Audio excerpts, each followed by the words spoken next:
Tortora. I'm very honored and privileged to officially get to welcome you all in with the multimedia marketing partnership between Dan Tortora Broadcast Media, Wake Up Call with Dan Tortora, and Marywood University Athletics. And so our first ever video Q&A is fitting here with Pacer Pride to have the head of the athletic department, Pat Murphy, here with us, the executive director of athletics at Marywood University. Pat, how are you today?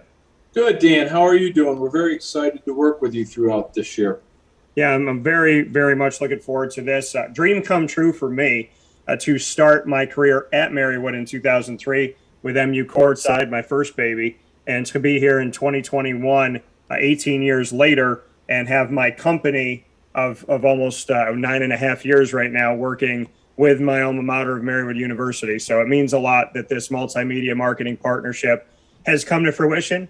To be honest, I kind of need to be pinched a little bit. It's very surreal, but I'm thankful that you saw the vision of kind of what I'm going after here, and I really like the time that you and I have gotten to sit down off the air. So it's been wonderful to be able to kind of build with you toward this moment. And I want to say thank you for that. Well, thank you. I mean, you're a proud alum of Marywood. I think this is going to be great for both of us, Dan. I mean, it puts us on a whole different platform. We have a good story to tell here, but we need to tell it, and we need those vehicles to be able to tell that story. And I think this is a perfect partnership, and we look forward to working with you. Absolutely. And so once again, Executive Director of Athletics at Marywood University, Pat Murphy, here with us today in our jump off of Pacer Pride, a special you will see monthly exclusively on Wake Up Call with Dan Tortora. And when you go around campus, you'll also see the hashtag Pacer Pride all throughout campus, which is really an incredible thing. And this is a multi-level partnership, multimedia marketing partnership. So there will be many things that will have Wake Up Call with Dan Tortora Broadcast Media, and Marywood University Athletics synonymous with one another, which I look forward to very much so. And like I said, to start off Pacer Pride with Pat at the head of this athletic department. Pat, you've had over 25 years of experience in the field, over 2 decades and a half. Just what started this for you? What kind of created your love for sports? And then secondly to that, what made you feel that being within the administration of athletics could really be a future for you that you would want to do? Well, first of all, you caught me by surprise when you said 2.5 decades. Wow, that kind of puts me pretty old at this stage, doesn't it? Well, just say you started when you were 5. That's it. Yeah, okay. Perfect. Well, thank you for that. I grew up in a small town outside of New York. My mother was a gym teacher, and she retired when I was young, real young. And my father was a local high school athlete, and sports was pretty big in my hometown. It was a smaller town. We had really good boys soccer teams growing up, a history of great soccer programs there. And my mom used to take me to the games as a little kid and all. And I just grew. I don't know if I loved the sport as much or I loved all the pageantry around the sport, but I grew up with it, loved it. I became an athlete. I played there in that town, went on to college and played. I played at Marshall University, which is right behind me here. You can see a little bit of it. And then, like with everyone else, it has to end. And I went out and tried to find a job out in the real world, and I didn't have any luck. I came back. I was walking around campus one day after I had graduated, and the dean of the department came up to me and says, "What are you doing?" I said, "Well, I'm not really doing much now. I'm just kind of interviewing." He goes, well, would you like to work as a graduate assistant at the university, and you could get your master's degree for free? And I thought, well, it wasn't really what I envisioned doing, but I didn't have any other options. So I did it, and they actually placed me in the athletic department there at Marshall. And, one job, led to another. I went from Marshall to the University of Maryland Eastern Shore, to Iona, to DePaul, to Fairfield, and now Marywood. And when you look back on that time that you had at Marshall, 1987 graduate of Marshall University. You were a scholarship member of the men's soccer team, and I know that you have that right behind you in the office. So to be a part of that soccer team and to be a scholarship member of that team, what did that teach you? Because as the head of an athletic department, I think being a former player really helps you to understand the life of a student athlete and what's asked of a student athlete. So as you oversee student athletes today at Marywood University, how can you take from your time as a student athlete to really understand their life? Oh, that's a great question.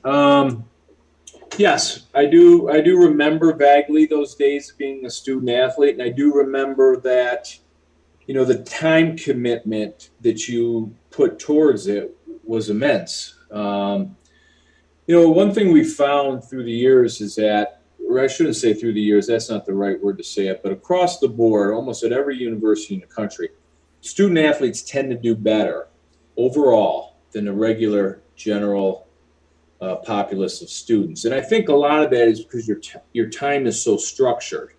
And what I mean by that is that when you're a student athlete, you go to class from A to B, then you have practice from 3 to 5, then you have time for dinner, and then you've got that short window to do your homework. And you have that short window to do your homework, and you have to do it. Sometimes when you have too much time on your hands, other influences pull you away from what you're supposed to be doing. So I do have a pretty good idea of the challenges that student athletes face.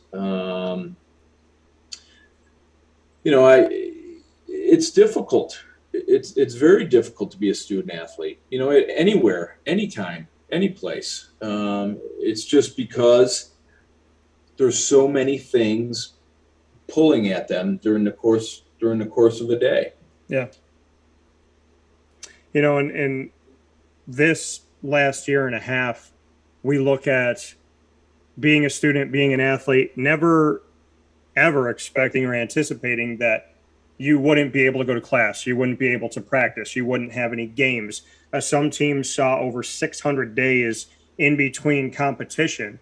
So for, and at the Division III level that Marywood University is at, we saw, a complete stoppage. So, and some teams able to get a couple games in here and there and whatnot. Division III, some teams played, some teams didn't. Some conferences were, trying to get out there and play, and some conferences thought it would be best to wait. How did you navigate this last year and a half at Marywood University, knowing that just a short while ago you took the job, and then after being at Marywood for about a year or so, you were faced with a pandemic. You were faced with a world-changing situation that, really had no blueprint.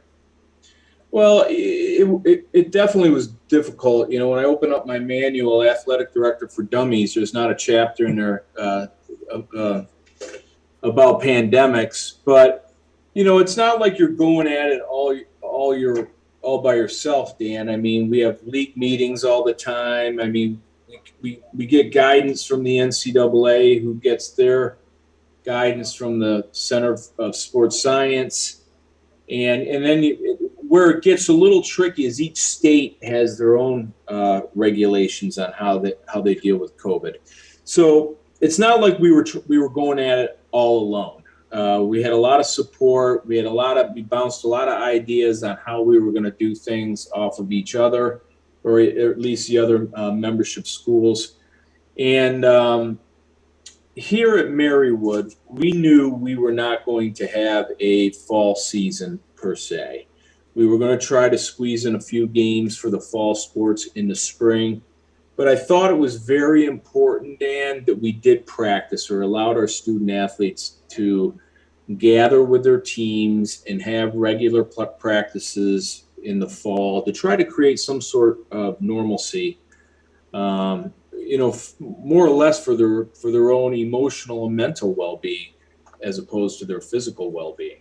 And we took all the steps that we needed to do with the testing and all of that. So we did it very safe. And in fact, it got to a point, Dan, where I felt that, one of the big challenges we had is we put so many protocols in place to keep our student athletes safe, Yeah. that I knew no one was going to contact coronavirus during an athletic related event. My biggest fear was I only had them 2 hours out of a 24-hour window. So once they left my controlled environment, where do they go from there, and who are they in contact with, et cetera, et cetera. But I think we needed that last year for people's mental and emotional well-being. Yeah, and mental health is such a big part of daily life. And I think that, when I was growing up and you as well, as you're growing up, mental health was not really talked about. I remember people saying, deal with it, figure it out. It is what it is. And these kind of statements that are dead ends, this past year and a half, mental health has become front and center where people can speak out and say, hey, I don't know how to handle this. I don't know what to do. I can't go home and be with my family. I can't, go and do the things that I'm used to, or not even seeing, being able to see somebody smile that affected people, or being able to go to different places that maybe just brought peace, being able to travel from state to state because of different regulations. How Yeah. did you, as the executive director of athletics at Marywood University, how did you try to tackle mental health and address that? Well, again, we had a lot of support. So in other words, when we found that we had a student athlete that was really struggling, and what we find is there's a lot of student athletes that have struggles day in and day out.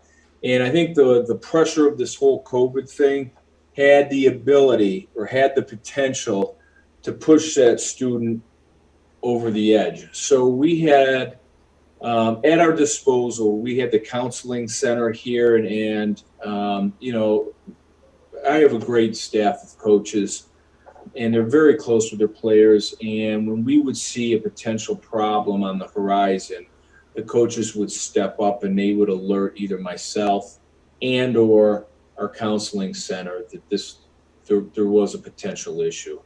So I wish I could take credit for all that, Dan. I can't. Like I said, our coaches are so good and they're so close to their players, and they know their players, and they're very good at vetting that out. Speaking here with Pat Murphy, the executive director of athletics at Marywood University for the Pacers, in our first ever jump off of Pacer Pride, the inaugural episode, which you'll find every single month exclusively with Wake Up Call with Dan Tortora and Dan Tortora Broadcast Media as part of our multimedia marketing partnership with the Marywood University Pacers, my alma mater. Pat, you speak on the coaches for men's sports. You have baseball, basketball, cross country, golf, lacrosse, rugby, soccer, swimming and diving, tennis, and track and field. For the women's side, basketball, cross country, field hockey, golf, lacrosse, rugby, soccer, softball, swimming and diving, tennis, track and field, and volleyball, and the institution of esports for Yes. both men's and women's side of things. What can you say about overseeing a department with all of these athletic opportunities for men and women? And then secondly, the institution of esports, that when you go on campus now, you can actually see the esports headquarters, which is pretty cool. Yeah, well, yes, we have 22 sports here, Dan. It can be daunting, but again, I'm very, very fortunate that when I took this position over, the staff that was already in place was incredible. I mean, they don't miss a beat. Andrew Smith is wonderful. Nikki Malloy is wonderful. Our coaches are great. So it's really a team effort. And I couldn't do this without the team that we have in place. And in a lot of ways, they're better than I am at certain things. But as far as esport goes, that was I don't want to say the brainchild. It was the idea of Sister Mary Persico, the president of Marywood University, and the board of trustees here. I remember when I interviewed for the position here, she asked me, what do I know about esports? And I said, well, I really don't know that much about esports, but I think I know where to go to find the answers if I had to. And roughly 2 years later, we're starting an esport program. We built out a beautiful center for esports, invested quite a bit of money into it, and I honestly think we have probably one of the nicer esport facilities, at least uh, within a 200-mile radius of this university. How It is top notch.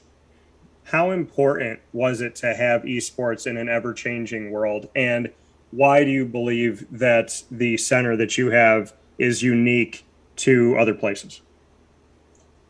Well, for the first, here's the thing with esport, and I'm not going to pretend that I know everything there is to know about esports, but I will say this: it's not going away. Yeah. And you don't want to be the last one to the dance, Dan. In other words, you want to be one of the first ones into the dance. You know, and I think it's here to stay, and I think it's going to get bigger and bigger and bigger. And, you know, the vision of our president to jump in when we did, you know, I applaud that decision. Now, you ask what makes our facilities so good. You know, we invested the money into it. You know, the newest things are always, you know, it's like when you build a stadium. The Sci-Fi Stadium out in Los Angeles is nicer than MetLife. You know, that anything you build new has all the bells and whistles to it. But we have 30 stations, 30 high-end computers at those stations. We have flat screen TVs all over the place. We brought in a branding or digital branding company to do all the look of the facility, and it's first class. I went to visit 3 or 4 places and saw their facilities, and what they have is no place near as nice as what Marywood has put together. Coming from the executive director of athletics, Pat Murphy at Marywood University, in Pacer Pride, our inaugural episode. And Pat, before I let you go, a few other pieces here. Speaking of those 22 sports in NCAA Division III, Marywood is a part of multiple conferences and has different connections. The Atlantic East Conference, the ECAC, the Landmark Conference, and the Mid-Atlantic Rugby Conference, or MARC. Just what you can say to the conferences you're a part of and connected to, and what it means, especially with the Atlantic East as being one of the founding members of that conference. Yeah, the Atlantic East, we are one of the founding members. It's a very competitive Division III athletic conference. Jessica Huntley's our commissioner of the conference. I couldn't be more impressed on how we do things within that conference. I think it's a lot of like institutions, which is nice. A lot of the institutions are very similar to what Marywood is and what our mission is at Marywood University. So I think it's a great fit for us. It's always evolving, these conferences. You see it at the Division I level. You see a little bit of it at the Division III level as well. But the difference is at the Division III, you don't have the huge revenue dollars that you get from TV like you do at the Division I level. You know, we look at some of the other pieces on your way to Marywood. Back in 2014, Pat, you were named tournament manager and assistant tournament director by the NCAA, and you had the opportunity to connect with the 2014 NCAA Division I Men's Hockey Frozen Four, which was hosted at the Wells Fargo Center in Philadelphia.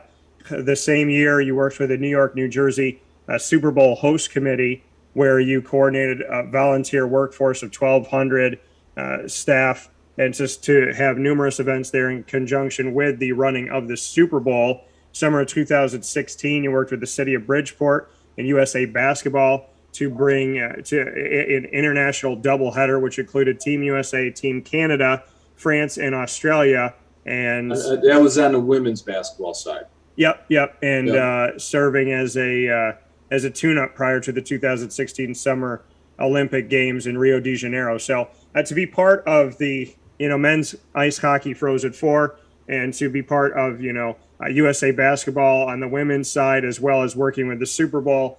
I mean, these are all different kind of nooks and crannies, but your history is vast and really involves you working with those that represent our nation with Team USA, as well as, being a part of a Super Bowl, which is incredible. And at the same time, the men's ice hockey Frozen Four, which is well done, from year to year. Bring me into how these opportunities kind of came about and what it means to you, because I think being a part of one of them would be potentially life-changing, and you got to live in a lot of different worlds. Yeah, well, let's talk about the Frozen Four. That foundation was really set when um, years and years ago when I was at DePaul University, we wanted to get the regional, the men's basketball NCAA regional, to come to Chicago. Believe it or not, the regional had never been to Chicago before. And I put together a bid, with the help of my athletic director at DePaul and our committee. And we were going up against the Big Ten Conference. Now, we had the old Rosemont Horizon that we were using, and the Big Ten had the United Center. And, there's stark difference between the two facilities, with the United Center being a lot bigger and a lot nicer and brighter and all of that. But the Rosemont area had a lot of positives going for it, including O'Hare Airport, a lot of great hotels out there and all of that. And we ended up getting that, okay? So, but I had left DePaul before the regional actually ever took place. We were awarded the regional when I was there, but I had left to go to Fairfield University, and I remember discussing it with my boss at the time because Fairfield was moving into a city-run building that was brand new called the Harbor Yard Arena in Bridgeport. And I said to my boss, I said, I knew some people with the NCAA on the men's side. We were able to get the tournament, for the men. We ought to take a stab at the women. And we couldn't do the men because the facility wasn't big enough, Dan. I think it may have sat 9,500 people. And I also knew that the NCAA was getting some heat about always going to Hartford, which is technically kind of UConn's home floor. So I thought that, we could bring it down to Bridgeport. With the NCAA look at that as saying, well, it's not really a UConn home game now, and it's a little further away.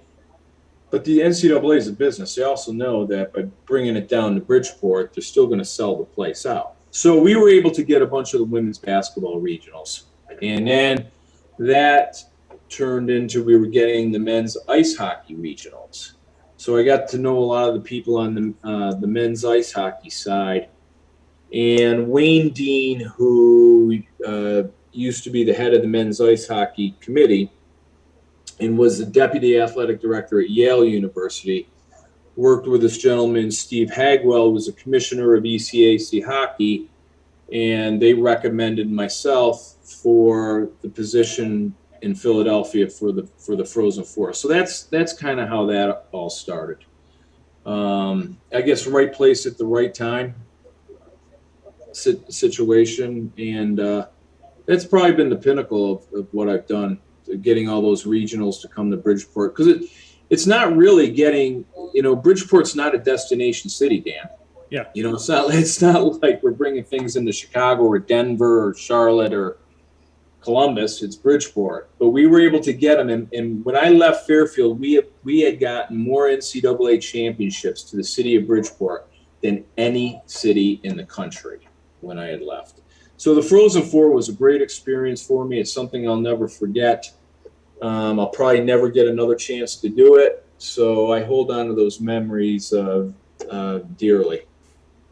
How do you find your way, like you spoke on earlier here in our Pacer Pride special on Wake Up Call with Dan Tortora with Executive Director of Athletics Pat Murphy, our inaugural episode of Pacer Pride. Looking at your history and kind of your timeline, when you're working at these colleges and universities, how do you kind of find your way to looking at men's basketball, women's basketball, the Frozen Four, working with the Super Bowl in New York, New Jersey, how did you have these doors open? How did these opportunities come about? I know you're just talking about right place, right time, but you've gotten to do so much. And I know you've been humble in this conversation, but it has to speak to who you are as a leader, that when you're at these institutions, you're working within these committees that have such a giant spotlight on them and opportunity. I mean, your resume speaks for itself. Well, thank you for that. That's very kind of you. The truth of the matter is there's a lot of people that can do those jobs, Dan. I just happen to have known the right people at the right time. So, for instance, the Super Bowl situation, I had worked at Iona College, and Iona had an alum who was best friends with the athletic director at Iona, a gentleman by the name of Al Kelly, who's now president of Visa, the credit card. And he was charged with running the Super Bowl in New York, New Jersey back in 2014. So he ended up hiring the athletic director at Iona, who I had a close relationship with, and that's how that happened. The regionals in Bridgeport were based on relationships I had with some people at the NCAA. We were lucky enough to get it. And with that, I got to meet the people, at Wayne Dean, we co-hosted with Yale. And so it's all about relationships. It's not about myself having a skill set that other people don't have. It's just kind of getting lucky to be in the right place in the right time. And if I could say I had one skill set, it's just I think people got to figure they could get along pretty well with me to help put these events on. In communication, teamwork, networking, this all has to do with success. I'm a firm believer that when you build a bridge, whether or not, maybe down the road you go up and down that bridge as much, I'm a bridge builder, not a bridge destroyer. So for you, teamwork and networking and always having your best foot forward and having your reputation precede you, how important and vital is that for you? And how do you establish that with the young men and women that are coming through Marywood University to say, hey, your networking, your teamwork, your ability to work well with others is always going to pay dividends for you eventually? Yeah, absolutely. And I know you've heard this before, but I preach it all the time that, I personally don't believe in luck, Dan. I think people put themselves in a position to get lucky. And that's really through hard work. It's through your reputation. It's all that, And I tell younger people, as you're climbing the ladder, be very careful on how you treat people. And I mean everyone, because you're sure to pass them on the way down. And, unfortunately, a career isn't always like this. Sometimes it's like this, and sometimes it's like that, but eventually you can get where you need to go. So, the college athletic world is still a relatively small world. We, a lot of us know each other, or we've crossed paths in one way or another. And, I think it's always important you leave a positive, impression on people. Absolutely. And looking back, on your time at Marywood now over these last couple of years, and to go back to Marywood University specifically, within the past year, and I want to read this off to people. This is within a year's time as the Executive Director of Athletics, currently responsible for all aspects of a 23-sport NCAA intercollegiate athletic program, appointed by the president to serve on the university's senior leadership team, serving on the university's president's council, as well as on the university's budget committee, established a university esports program, as we spoke about, implemented a university-wide licensing and merchandising program, developed a corporate sponsorship program to increase department and university revenue streams, established an equity, diversity, and inclusion council within the Department of Athletics, and also serving on the Atlantic East Athletic Directors Executive Committee and the chair of the Atlantic East Athletic Directors 2021 and coming through 2022.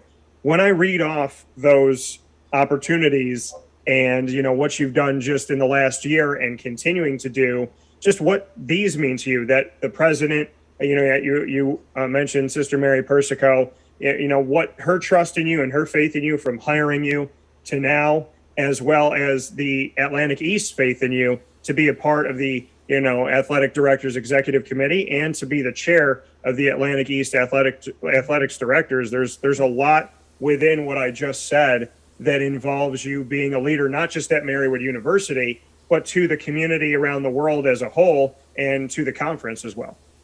Well, thanks. I appreciate that. We have a wonderful president here, and I'm very thankful that she has entrusted me and shown faith in me. The chair part of the Atlantic East, that's a revolving position. It just happened to be Marywood's turn. It didn't matter who's sitting here. They were going to get, to be the chair this year anyways. But still, it creates some challenges that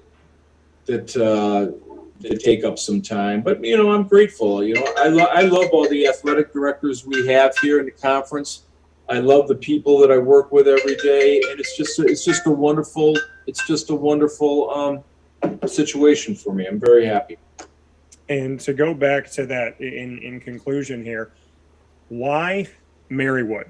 With all the places you've been, with all that you have done, with the many things you've spoken about, and even things beyond that you have had within your journey in this world so far, why was Marywood University the next best step for you? I interviewed here, and I didn't know that much about Marywood, Dan. And then I came down, and I had a full day of interviews. And on the way home, I thought to myself, wow. I said they had some great facilities in place, but it really was the people. I left with such a positive impression of the people that I had met that day. From my direct boss, Ann and Chase, Sister Mary, people on her cabinet, some student athletes, the coaches. Well, they put me through the ringer a little bit on my interview. It was an all-day long interview. But I remember driving home, and it was a short drive home, about 2.5 hours to Connecticut. And I kept thinking the whole time about how great the people were at Marywood University. And when I was offered the position, I said to myself, this place is special, and it really is special. And you feel the same way, Dan. Yeah. You've had a great career. You've done a lot of great things, and you're a product of Marywood University. And I don't think I'm telling you something that you don't already know.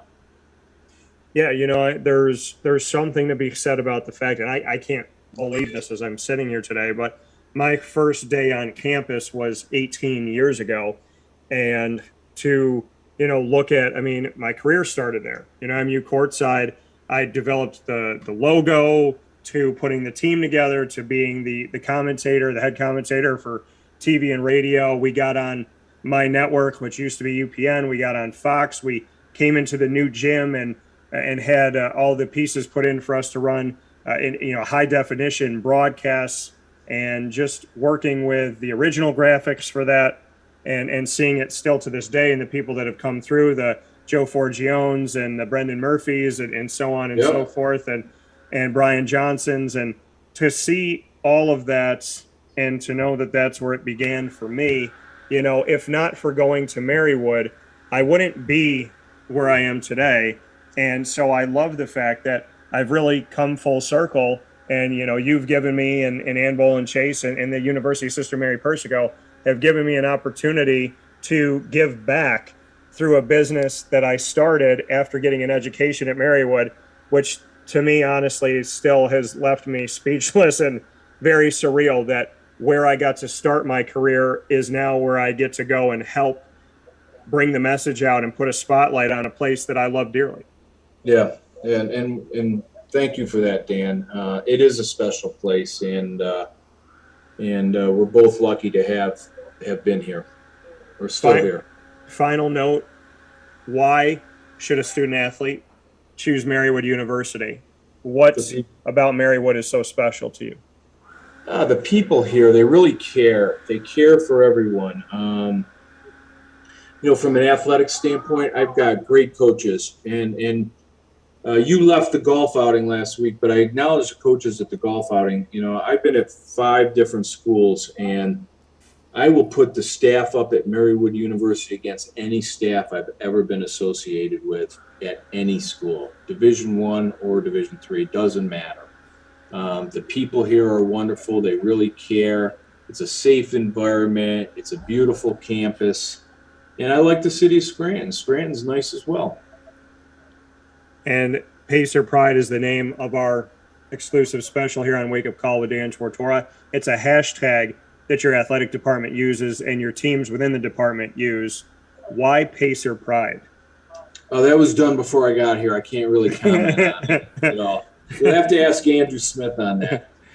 So fair enough, but we see it all throughout. Pacers never stop. It's so many other pieces that we're seeing around campus, as you have made it a huge point to Yep. make sure that there are banners and just the visual of Marywood University can be seen everywhere. And of course, people on Interstate 81 cannot miss the electric sign and the logo of the Pacers. So, Pat, Yep.